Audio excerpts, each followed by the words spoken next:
Olá a todos, tudo bem com vocês? No vídeo de hoje eu quero falar com vocês sobre esse livro aqui, que é o Macbeth do William Shakespeare. Eu tenho essa edição aqui, que é a tradução da Bárbara Eliodora, que é bem. Assim, ela é uma das mais conceituadas tradutoras do William Shakespeare aqui no Brasil. Sobre a vida do autor, do Shakespeare, não tem muita coisa, só que aquela história que o pessoal fala de que ele não existiu, ou de que era um grupo de pessoas, ou várias coisas, é mais uma lenda urbana, porque tem registros da vida do Shakespeare. Ele nasceu em 1564 na Inglaterra, e ele foi escritor, ator, ele era poeta, e tem uns registros, né? E ele participava das companhias de teatro, é, e na época não tinha essa separação, então ele fazia tudo. Ele era o diretor, ele era o escritor das peças, ele era o ator. Então, e ele faleceu em 1616. Essa obra aqui, o Macbeth, é uma das minhas peças favoritas do Shakespeare. Não sei se é pela atmosfera, mas uma das que eu mais gosto do Shakespeare é o Macbeth, que mais me impactou, assim, a primeira vez que eu li. Bom, a história ela começa com três bruxas conversando entre elas. Essas três bruxas, elas estão indo encontrar o Macbeth. E aí já passa para a próxima cena, que é com o rei da Escócia, o Duncan, e o príncipe Malcolm, que é o filho do rei Duncan. Eles estão com mais alguns personagens, que é o Donald Ben e o Lennox, e mais alguns serviçais. Aí eles encontram o homem e eles perguntam. Eles encontram um homem ferido, na verdade. Aí esse homem ferido é um capitão que conta para eles que eles venceram nas batalhas e que ele está participando e tal, graças ao Macbeth que eles venceram. Nessa época, o rei participava das batalhas, né? O rei ia na linha de frente para lutar. Então, aí esse capitão ferido conta pra eles do Macbeth, né, que eles venceram e tal, e daí ele elogia bastante. E, e aí chega na mesma cena o soldado Ross e Angus, e eles comunicam que eles venceram as tropas norueguesas, graças novamente ao Macbeth. E assim, ao Macbeth e ao Banquo, que é o amigo do Macbeth.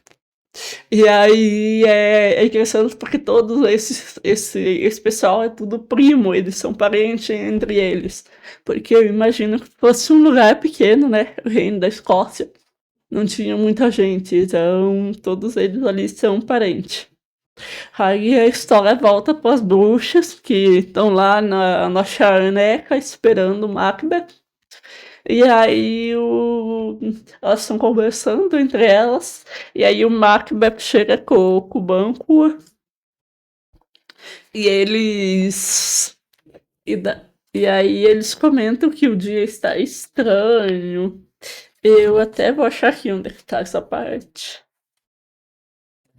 Aqui. E aí o Macbeth fala: dia tão lindo e feio eu nunca vi.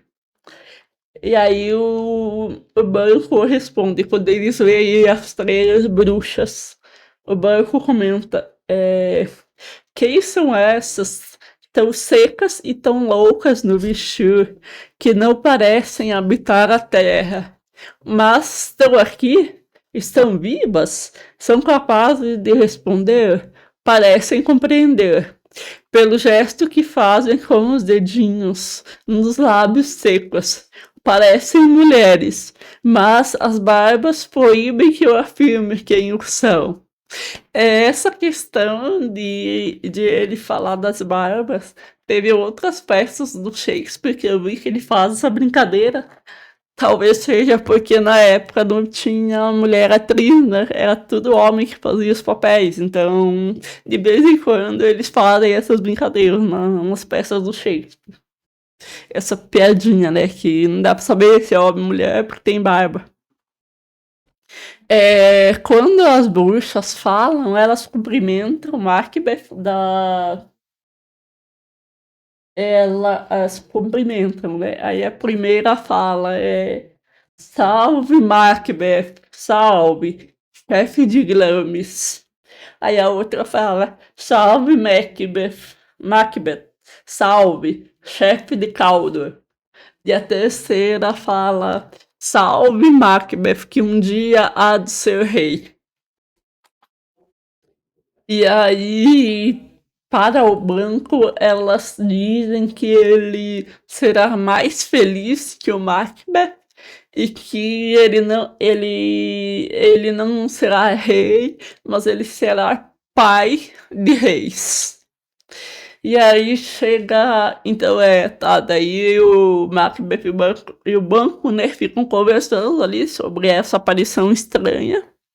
E aí nisso chega o Ross, sei lá, e o Angus e conta que o rei deu o título ao Macbeth de chefe de Cawdor. E aí nessa hora o banco questiona, cadê? Que daí o banco fala que, como assim, pode o diabo falar a verdade? Porque uma profecia das bruxas, né? Que o Macbeth seria chefe de Cawdor, se realizou. Aí, a partir disso aí, a gente descobre que o antigo chefe de Cawdor foi executado por traição ao rei Duncan. E aí, a partir desse momento que eles encontram essas bruxas, meio que o Macbeth fica com uma ideia fixa das profecias. Que são profecias bem ambíguas, né? Porque não tá muito claro ali na maneira como ele seria rei, não tá claro da onde, mas ele fica com essa ideia fixa. Aí ele escreve uma carta para a esposa dele, a Lady Macbeth, sobre o encontro com essas bruxas. E aí, quando ele volta para casa, logo vem a notícia de que o rei Duncan tá chegando para passar a noite com eles. E aí a Lady Macbeth, ela propõe ao marido assassinar o rei.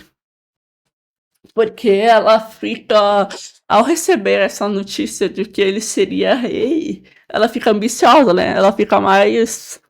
Ela é mais ambiciosa que ele, na verdade. Aí tem um jantar lá, né? Chega o rei com a comitiva, o rei vai dormir, e aí a Lady Macbeth já pensou em tudo, ela já pensou em tudo, como que eles vão fazer para matar o rei Duncan.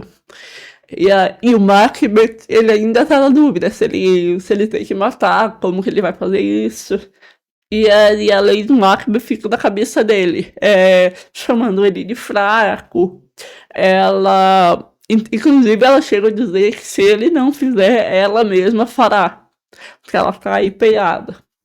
E aí ele comete o crime. E tem esse diálogo aqui, depois dele, vou ler um pouquinho aqui que ele fala. Quando ele acaba de matar o rei, aí ele volta lá para um lugar lá dentro do castelo. Aí a Lady Macbeth fala: que daí ele fala, né, que ele matou, que ele já fez aquilo. E aí ela fala, antes de saber, né, ela fala, temo que acordem sem estar tudo feito. A tentativa, não o ato em si, pode perder-nos. Deixei os punhais lá, bem à mão. Não podia enganar-se. Se ele dormindo não se parecesse com meu pai, eu faria eu mesmo. Lembrando que eles são parentes, né? Então o rei deve ser irmão ou primo do pai da Lady Macbeth, por isso que eles são parecidos. Aí, a partir disso, o Macbeth e a esposa começam a enlouquecer por causa meio que da culpa que eles ficam, né? Depois de ter assassinado o rei. Aí ele fala. Tanto que tem essa fala aqui do Macbeth, que ele fala que ele acha que ele ouviu uma voz gritando para ele não dorme mais. Aí ele fala para Lady Macbeth: me parece que ouvi uma voz gritar: não dorme mais. Macbeth matou o sono. Que ele não consegue dormir, daí ele continua: não dorme mais, gritou para toda a casa. Matou o sono, Glamis, então Caldor. Não dorme mais. Macbeth não dorme mais. Que aí ele não consegue mais dormir depois que ele matou o rei. Aí na manhã seguinte, chega o Macduff, que vem chamar o rei, né? Porque eles são da comitiva, então eles têm que acordar o rei. Aí chega, e aí eles encontram o rei Duncan morto. E tem uma parte que ele. E enquanto o Macduff está indo no quarto do rei, né, para acordar o rei, o Macbeth finge que não sabe de nada. E aí chega o Lennox, que é aquela outra personagem, e aí ele conversa com o Macbeth. E ele diz que a. Deixa eu achar aqui. Aí fica mais fácil. Que daí ele diz que a noite foi escura e tal. Foi uma noite. Cadê? Aqui. A noite foi inquieta. Onde dormia, o vento derrubou os chaminés. E dizem que no ar rebeu a morte, profetizando em tons assustadores, terríveis combustões e desatinos, paridos de uma hora. A ave asiaga piou a noite inteira, e a terra, dizem, tremeu de febre. E aí, quando eles descobrem que o rei está morto, conforme o plano montado pelo Macbeth e pela Lady Macbeth, eles conseguem colocar a culpa nos criados do rei. Que, inclusive, o Macbeth acaba matando esses criados, né, num momento de fúria, entre aspas. Só que o Macduff meio que desconfia, mas ele acha estranho, mas ele não fala nada. Só que ele não acredita totalmente que tenha sido esses criados que mataram o rei. E aí, quando eles contam pra Lady Macbeth que o rei está morto, aí ela é toda dissimulada. Ela fala: o quê? Ai, que tipo, na nossa casa, ai que desgraça. Ela fala assim, ela pediu um desmaio, aí ela fica: oh, me ajudem. E aí eles têm que tirar ela da sala, porque ela pediu um desmaio. E aí, né, pra tentar disfarçar que foram eles. Quando eles sabem, quando a notícia que o rei morreu lá dentro da casa Macbeth, ele foi assassinado, se espalha, os filhos do rei fogem. O que é o Malcolm, ele vai para Inglaterra, e o Donald vai para Irlanda. E aí tem uns que acabam desconfiando que os filhos do rei têm culpa no cartório, né? Porque eles fogem. E aí aí depois disso, o Macbeth começa a tramar uma maneira dele matar o banco. porque lá na profecia as bruxas disseram que o Banquo seria pai de reis. O Macbeth não tem herdeiros, né? Então mas ele quer matar o Banquo. E aí ele contrata um bando de mercenários para fazer isso. Então o Banquo tá meio que fugindo, não é que tá fugindo, ele vai resolver os outros assuntos no outro lugar com o filho Fleance, acho que é esse o nome do menino. E aí o pessoal arma uma emboscada e mata o Banquo, mas o menino foge, o menino consegue fugir. Aí depois disso, nessa mesma noite, o Macbeth organiza um jantar para os nobres, né? Que agora ele é o rei. E aí, nesse jantar, ele é assombrado pelo fantasma do banco. E aí ele começa a conversar com esse fantasma na frente de todo mundo, assim, naturalmente. E é até um pouco cômico, porque a Lady Macbeth começa a disfarçar. Aí deixa eu achar aqui. Ele começa a falar com o fantasma, né? O Macbeth, quando ele chega na sala, o fantasma tá sentado na cadeira dele, o banco. E aí ele fala: fora, longe dos olhos, volta à terra, teus ossos estão ocos, frio o sangue, não tens penetração com esses teus olhos com os quais me fitas. E aí a Lady Macbeth tenta disfarçar e ela fala que o Macbeth tem isso mesmo, que isso é rotina, que ela já tá acostumada, pra ele não se assustar. Mas aí ele continua falando, ele continua falando pra computá-lo, né? Aí ele fala, vai-te sombra, arremedo irreal, desaparece. E aí a Lady Macbeth com essa senhor, vós acabastes com a alegria, rompendo a festa com vossos desmandos. Aí o pessoal acha meio estranho, né? Só que tá, o jantar continua, finge que nada aconteceu e tá. Aí depois disso, o Macduff desaparece por um tempo, que ele vai também para outro lugar, né, procurar socorro. E aí o Macbeth acaba incitando os outros nobres que o Macduff teria conta também, que ele que teria matado o banco. E o Macbeth já tá totalmente louco, né? Ele quer matar todo mundo. Começa a matar os supostos opositores. E aí ele vai falar com as bruxas para saber o futuro de novo. Aí quando ele chega, as bruxas perguntam. Quando ele chega lá naquele lugar, na charneca onde elas estão, daí elas perguntam se ele quer falar com elas ou com o mestre delas. E aí ele prefere falar com os mestres. Aí tem as três aparições que começam a falar com o Macbeth. Aí a primeira aparição é uma cabeça armada. E aí a primeira aparição fala: Macbeth, Macbeth, cuidado com Macduff, cuidado com o chefe de Fife, já basta.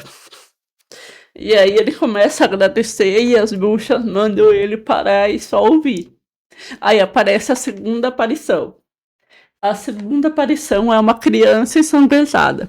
Aí ela fala, Macbeth, Macbeth, ser ousado, sangrento e resoluto.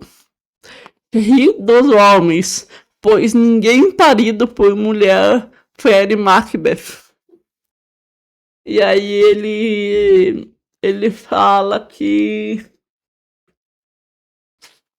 o Macbeth começa a falar, aí aparece a terceira aparição, que é uma criança coroada com uma árvore na mão.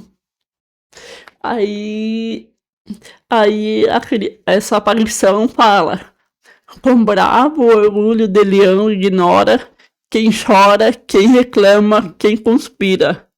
Macbeth jamais será vencido enquanto a floresta de Mir não subir contra ele em Dunsinane. Tá, aí a gente fica sabendo que o Macduff foi à Inglaterra e ele se juntou com o Malcolm, que era o filho do rei Duncan, né, para montar um exército e lutar contra a Escócia. Nisso, Macbeth manda matar a esposa do Macduff e o filho do Macduff. Essa é uma das cenas mais tristes do livro.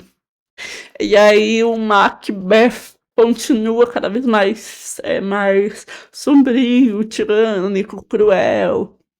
E ele vai matando todo mundo, vai descendo, vai dobrando a aposta, né?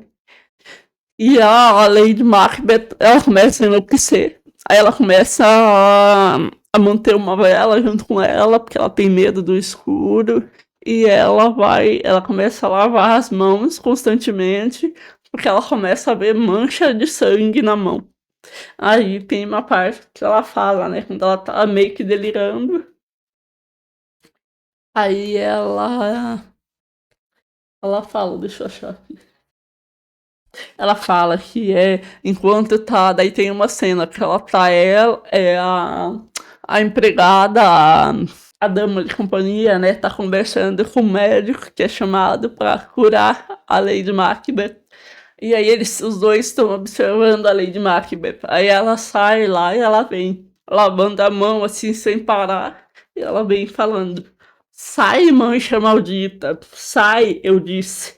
Uma, duas. Mas então é hora de agir. O inferno é tenebroso. Que vergonha, meu senhor, que vergonha. Um soldado com medo. Por que teremos que temer quem o saiba quando ninguém puder pedir contas ao nosso poder? Mas quem haveria de pensar que o velho tivesse tanto sangue? Porque né, ela começa a ver sangue nas mãos. E aí na conversa do Macbeth com o médico, depois que o médico vê a Lady Macbeth desse tipo, ele fala que o médico fala, né, que a doença da Lady Macbeth, o doente tem que curar-se a si mesmo, que ele não é capaz de curar esse tipo de doença que a Lady Macbeth tá sofrendo. E aí a Lady Macbeth morre. Aí não fica muito claro, mas tudo indica que ela se suicidou. E aí quando o Macbeth recebe a notícia da morte dela, ele fala, ela devia só morrer mais tarde. Haveria um momento para isso. Amanhã e amanhã e ainda amanhã. Arrastam nesse passo o dia a dia, até o fim do tempo pré-notado, e todo ontem conduziu os tolos. E aí ele fica meio sentido, né? Porque ele fica desesperado pela morte da mulher. E aí nisso chega o Macduff com todo aquele exército que ele foi lá da Inglaterra para buscar ajuda. Ele chega com o exército para atacar o castelo do Macbeth. E aí, para disfarçar o número de soldados, ele pede que cada um pegue ramos de árvore e se camufle para ir andando com o ramo na frente, como se a floresta estivesse se movendo. E aí, dessa forma, eles cumprem o que aquela aparição disse, né? Que o Macbeth só seria vencido quando a árvore, quando a floresta, esqueci o nome agora, fosse para o castelo, não sei de onde. E aí, nessa parte aqui, eu lembrei do Senhor dos Anéis, quando a floresta de Fangorn vai andando, quando as árvores vão andando para atacar o Saruman, se eu não me engano. Enfim, voltando à história. O Macbeth, ele já tá completamente louco aqui. Ele lembra da profecia e aí ele diz que só teme que mesmo com as árvores, com a floresta lá de esqueci o nome, invadindo o lugar lá, ele só teme aquele que não foi parido de mulher. E aí chega o Macduff, que desafia o Macbeth pra uma luta, e aí os dois lutam. E nessa parte o Macduff diz que ele não foi parido, que o parto dele foi cesárea. E aí ele mata o Macbeth. E o trono é então entregue ao rei, ao herdeiro do rei do trono legítimo, que é o Malcolm. Bom, essa história aqui tem várias interpretações, em vários níveis. E o nível mais superficial, por assim dizer, é de que é uma história sobre a inveja e a ambição humana. O Macbeth e a Lady Macbeth fazem o que eles fizeram por causa da inveja e da ambição.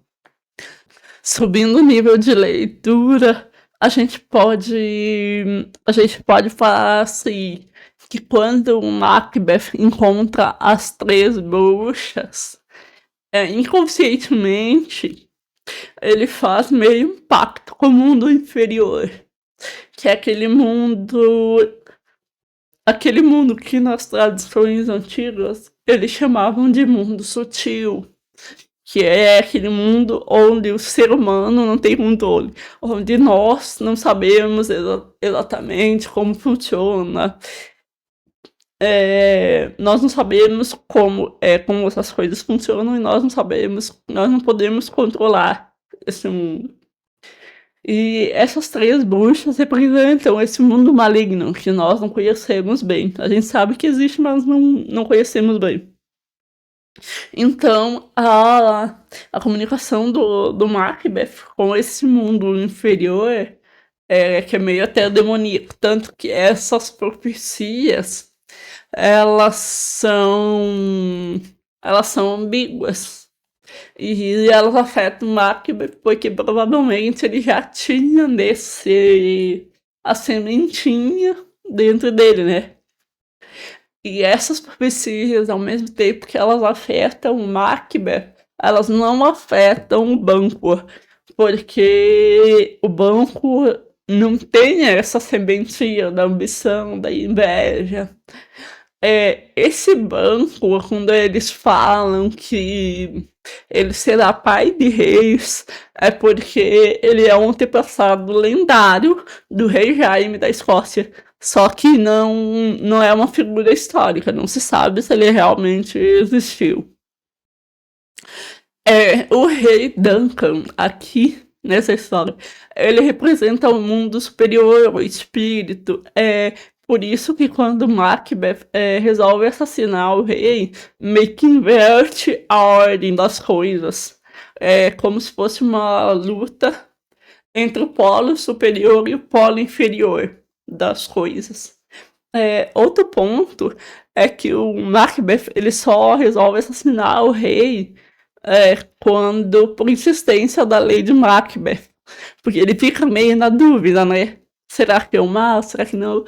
E aí ele só resolve mesmo depois da mulher ficar no vidinho dele insistindo.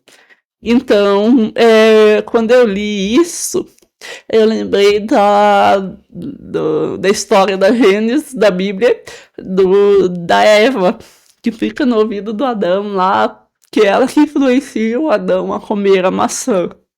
Qualquer semelhança, mera coincidência. Uhum. Ou não, né?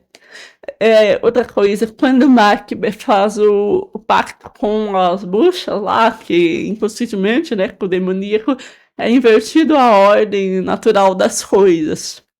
Tem uma parte aqui que o personagem Ross e um velho estão conversando. Deixa eu achar.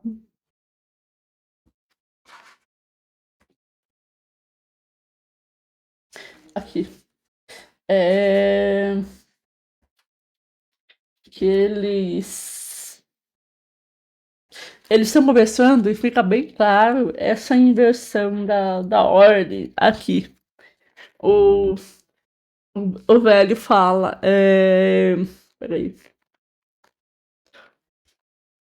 que o Rossi e o velho estão conversando, aí o velho fala, é anormal, como o ato perpetrado na terça-feira, um falcão altaneiro foi trucidado por uma coruja. E aí o Ross responde. E os cavalos de Duncan, muito estranhos, exemplos de beleza e agilidade, como feras, fugiram da cocheira, negando obediência e parecendo estar em guerra. E aí o velho responde: e se comeram, dizem. E aí o Ross responde: comeram, para o espanto dos meus olhos, que tudo viram.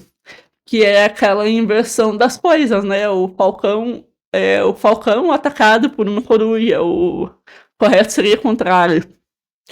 E aí, assim, o rei aqui, né, ele representa o mundo superior. E o Macbeth, ele vai descendo cada vez mais, né? Ele vai se tornando um tirano. Ele é retratado como se fosse quase um mal encarnado aqui.